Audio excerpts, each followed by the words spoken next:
Hello everybody, if you don't know who we are, my name is Amy and this is Brent and we own BAW Automotive. If you haven't seen any of our content before, we design custom four-wheel drives. In particular, we specialise in LandCruisers. Brent did a story not that long ago about how he came to own a business like this, and I thought I might share a little bit about my side of the story. You don't see as much of me on the screens as what you do, Brent. I am a little bit more behind the scenes, and my role in the business doesn't bring me front of centre. So I thought I would explain on how I fit into the story. I'm a third generation small business owner. Both my grandfather and my dad own small businesses. Brent and I bought our first business when we were 21, about a month after we got married. I'm a hairdresser by trade and I bought the business that I was working in. We quickly grew... Teeny tiny shop. A teeny tiny shop. Teeny tiny. We renovated. You moved. And then we moved. Then we did another salon. I had about 10 staff. We had beauty therapists and hairdressers. And in a small town like Mount Isa where we grew up, it was a big deal. Unfortunately, we did not survive Like we're famous and stuff back there. We did something different, that something people hadn't seen in a small town. Yeah. Especially with that side of things, that's for sure. Yeah, so we did that. We didn't survive the last economic crash in 2009. We did have a contract on our business and that fell through, and then the economy crashed, so we unfortunately had to close. That then brought us to Brisbane, and I basically no longer wanted to be a hairdresser. I couldn't get a job anywhere else, so I ended up making coffee with my brother. Didn't want to work weekends anymore, and making coffee was just like hairdressing, a lot of early mornings, late nights. I ended up having dinner with Brent's boss at the time, who realised I wasn't an idiot, and I ended up walking into the automotive industry. That was about 11 years ago, 13 years ago now. Yeah. I was in charge of doing communications for a mega fleet company across about 4 states, Queensland, New South Wales, ACT, parts of Victoria and South Australia. So that was my entry into the automotive industry. So I ended up overseeing major projects within that. Brent's former boss could see my skills and gave me a shot.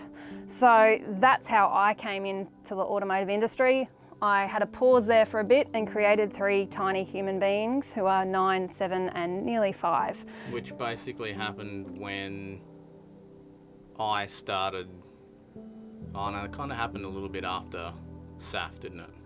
It started to go quiet when SAF was born, basically. I was pregnant with our last one, actually. I was pregnant with Ida when right. Brent got a pay decrease. If you want to see the video, Fred will put some links. Go back someone. To the one of mine, yep. And we started to advertise on social media. Social media wasn't a thing that we used in our last businesses. It wasn't even around back then, if you can believe that. Nope. No one used Instagram or Facebook or YouTube for what they do it now. So I was... Just to make sure that Grandma could see a couple of photos, that's what it was used for. Definitely. I think I got my Facebook account in 2009. Well, I was going to say 07, 08 or something. Yeah, something like that. I can't remember, but something like that.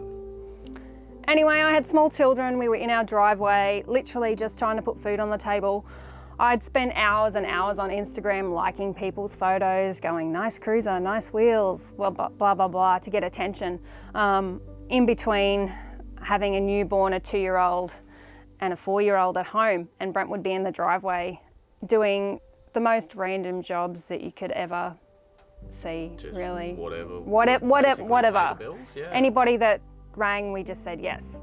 So the business evolved as it has in the last 4 years. And now I am the general manager of our business. So what did you used to do, other than obviously Instagram and everything, while we're at home? What else would you do on the daily with the kids running around your feet? I would get in the car and go pick up parts, because we didn't even have enough money to pay for couriers back then. I would order stock. I would try and get trade accounts, and no one would talk to us. Basically, as soon as you say you work in your driveway, it wasn't really successful. No. So that was a bit challenging. Yeah. But we were lucky that enough Brisbaneites gave us a shot. We had way too many LandCruisers in our driveway and we got a council complaint. There's a video about that. We'll put a link here as well. And that led us to our first workshop. we opened our first workshop still just with Brent and I, with no team. We employed one other person, and it was like that for about 6 months. And then we employed Warnie, who you see in the workshop, and I guess It was just the three of us, with Amy sitting in the workshop trying to do paperwork. and we still had Ida in the workshop sometimes. Oh, yes. Yeah, that's right. Yep. So Yep. I was still running the business. I didn't have an office. I would sit in the workshop. I would pick up children. It's quite warm, wasn't it? It was quite warm. I would take kids to school and to kindergarten and do all of that and run the business. Keep posting on all the social media. I was in charge of all the accounts, all the leases, all the money. Basically, Brent ran the workshop and I did everything else. And not much has changed. No. No. Yes. You still do a good job. Talking about, obviously, us going from the driveway to the small shed and now to where we are, how has everything changed for you, like in just day-to-day type of tasks and things that you would do to keep the business doing what it's doing at the moment? I guess just like you having more team in the workshop and having more people. I have more people, but I don't have enough people. So we have a team of 9 all up at the moment. Brent has 6 and I have me and 2 other people. So although the business has grown, a lot of what I do isn't justifiable to put a big team behind it yet. So I will deal with all the legal stuff, all the rental stuff, all the wages, all the advertising, all the not fun stuff. all the not fun stuff. Yeah. But in saying that as well, a lot of the crazy ideas that you'd see, like painting a LandCruiser green, came out of my brain, not Brent's.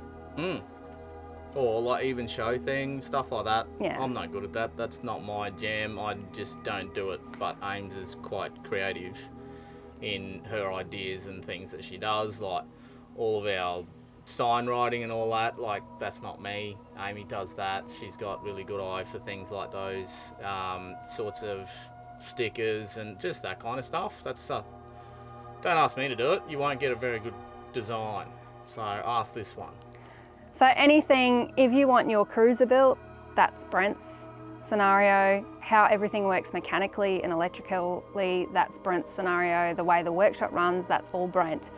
Pretty much everything else is me. That's not me tooting my own horn. That's just what it takes. This business wouldn't run without both of us. Brent's half is equally as important as what I do, I think, because I'm the one that, I guess, helps present Brent to the world and bring everyone to our door. Yes. Ta-da! Without Ames, basically, the wheels just stop turning. Yeah. But it's hard being behind the scenes sometimes because the boys get this awesome feeling of... We kind of get to finish things a lot more than Amy does. Like, you finish a car and you're like, oh, look at that, it's amazing. Customer loves it, it's so great. And Ames is already like, yes, well, we got 50 other things coming through and we need this done, we need that done as well. Don't forget about this also. But what really, I love creating something from nothing. So business development's really where my passion lies. If someone tells me that I can't do something, that does not discourage me, that eggs me on and makes me want to push harder. So that's what I bring to the business when stuff gets hard, or I'm the first one to think of a plan A, B, C, D, E and F.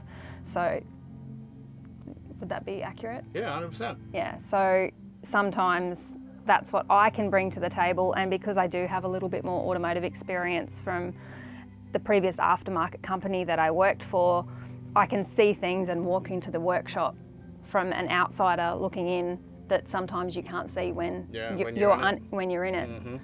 So although I can't build a LandCruiser, sometimes I've come up with some solutions just because I understand everything that needs to go into it to make it happen, and come out with a out of the box solution. Yeah. Because I know enough to help. Yep. Definitely helpful. So the main reason I'm sitting here talking to you right now is to do a walkthrough on this 200 series that you see behind us. We'll probably do that in the next video. The reason why you see us have 2 green LandCruisers, completely excessive, I know, but it's green because I thought, why not? I loved the idea of having all of our vehicles This Nori one kind of makes a green. little bit more sense though, because you did chop it in half, so you needed to paint it. Yeah, and we put a bonnet on it, which we'll show you. Exactly. So we already would have had to paint 3/4 of the car anyway, but I loved that irony of having the cars all the same colour, but it wasn't meant to be the same colour. There's a video Put a about link that to too. So this car was really built, yes, it can go off-road, but for our family. Our 3 children have been squished in the back of a 79 for 2 years and they are now too big. So I love driving my 79, I've been driving it today, I still enjoy it, but as a family vehicle it doesn't kind of work.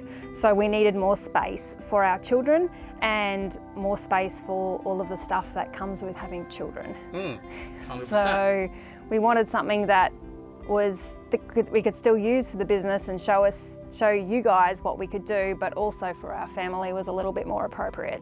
So it's definitely done that. It's great to be able to them to be comfortable in the car. It's great to be able to have room for the groceries, but I also know that if we wanted to do 4-wheel driving, it's capable of doing that also. That's it. But the main reason we'll show you is to tow a van. We are getting a van sometime soon, sometime this year, hopefully. It's a Sunseeker, not unlike the one you're going to see in the next video. So we are going to walk you through everything that my wonderful husband has done 100%. to make my crazy dreams come true. Yeah, so make sure you stick around. In the next episode, you're going to see us go over the car. We'll show you guys absolutely everything that happened to make it what it is today. And Ames will probably tell you about a couple of things that are coming up because we're not quite done with it. So stick around. On the next episode, we're going to show you guys exactly what we've done on the 200 series. If you haven't subscribed yet, please do. Hit that notification bell and that way you won't miss out. Thumbs up button.